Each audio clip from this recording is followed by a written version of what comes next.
and they came back at 206. So beating expectations.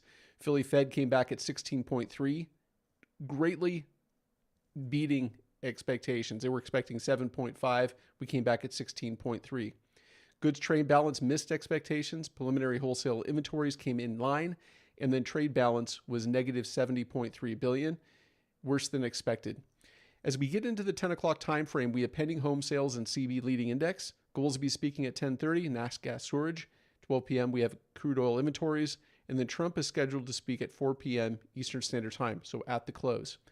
When we're looking at the Fed Fund futures, they haven't changed much here. We're still at 50.5% probability for a cut at the June 17th meeting. Right now, the dollar is ripping. It is ripping. And while we don't have a negative correlation on the 30-day time frame, we do have one on the 15-day. And this percentage of time positive and negative that you see here over the 52-week rolling 30-day correlation, it's a little bit skewed to the negative time frame or the negative domination, as far as the 52-week rolling correlation. But most market participants, most of Wall Street perceives that when the dollar is strengthening, that it creates weakness inside of the indices. And you can see that over the 15-day that narrative is starting to take hold here.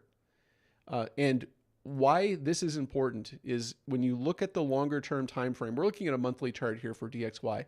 These little ovals that you see here, these are dollar strength trades. And interestingly, they correlate with pullbacks over the longer term on the indices. They also correlate with the crypto winters, which are very dramatic, as we know.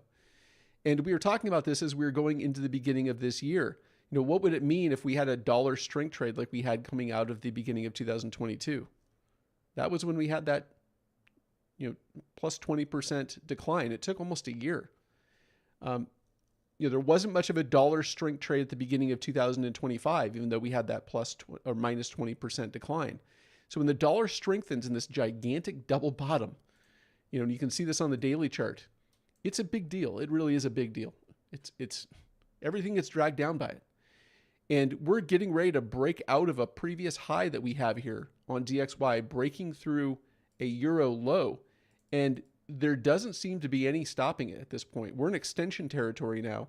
Even if we were to make a pullback, we're going straight up in extensions on the dollar. So there is a flight to safety that's going on right now. There's a flight to safety that's going on right now.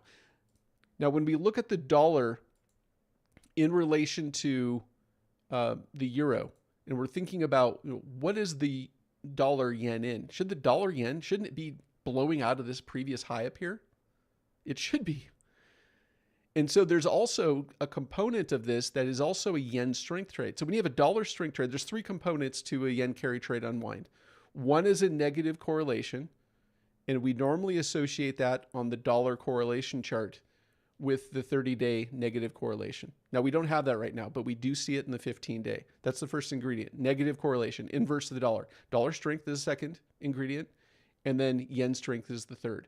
And so when you see the euro and the yen going down together, the euro is falling, crashing at this point, going straight down, and we should be seeing the dollar yen absolutely on fire, ripping.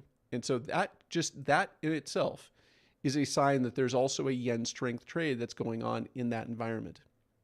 So what does it mean? It means that market participants... This stream continues at emoneyaddict.com. The link is in the description. Join me there for tools and resources for learning measured move trading. I wrote the book on the measured move. Check out the hundreds of others that have learned trading plan development, pattern recognition, money management, and trading discipline with me to become the best, most confident trader that you can be.